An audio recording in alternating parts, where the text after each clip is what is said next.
Q8969. Prior to installation of a pneumatic surface, bonded type Deicer boots, on the leading edge of the wing, you should A.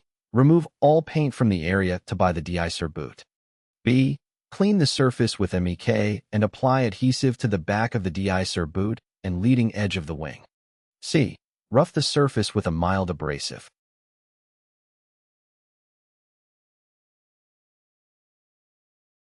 The correct answer is A. In a pneumatic de-icing system, a suction relief valve is used to regulate the vacuum supplied by the air pump. The purpose of this valve is to maintain the desired level of vacuum to hold the de-icer boots deflated when the de-icing system is turned off. Q8970. Which of the following are found in a laminated integral electrically heated windshield system? A. Autotransformer, heat control relay, heat control toggle switch, and indicating light. B. Heat control relay, heat control toggle switch, 24V DC power supply, and indicating light. C. Autotransformer, head control relay, heat control toggle switch, and indicating light.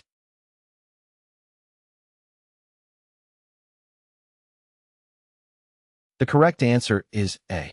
An aircraft windshield that has an integral heater laminated into the panel uses a 115-volt AC power supply, an autotransformer, a heat control toggle switch, a heat control relay, and indicating lights, but no DC power supply. Q8971.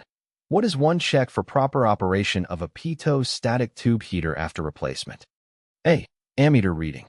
B. Voltmeter reading. C. Continuity check of system.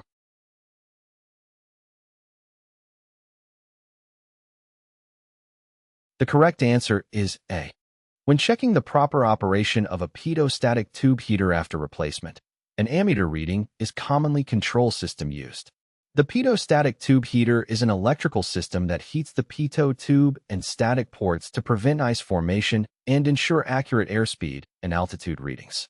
By measuring the current flowing through the pitot-static tube heater circuit using an ammeter, it can be determined if the heater is receiving the appropriate electrical power and functioning correctly.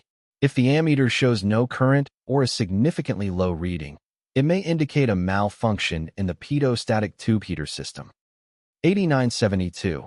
What controls the inflation sequence in a pneumatic Deicer boot system? A. Shuttle valve. B. Vacuum pump. C. Distributor valve.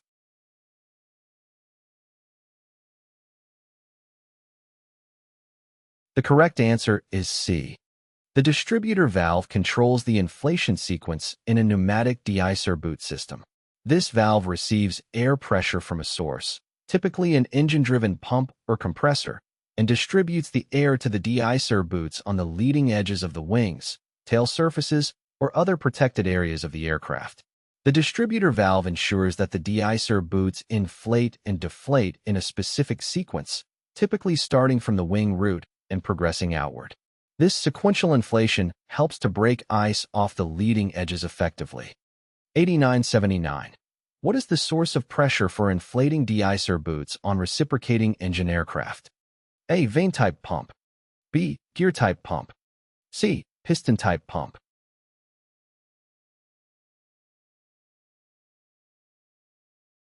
The correct answer is A.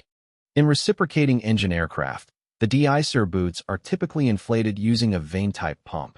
This type of pump is commonly driven by an accessory drive on the engine and is specifically designed to generate the necessary air pressure for inflating the Deicer boots. The vane-type pump uses rotating vanes to draw in and compress air, creating the required pressure for the de-icing system.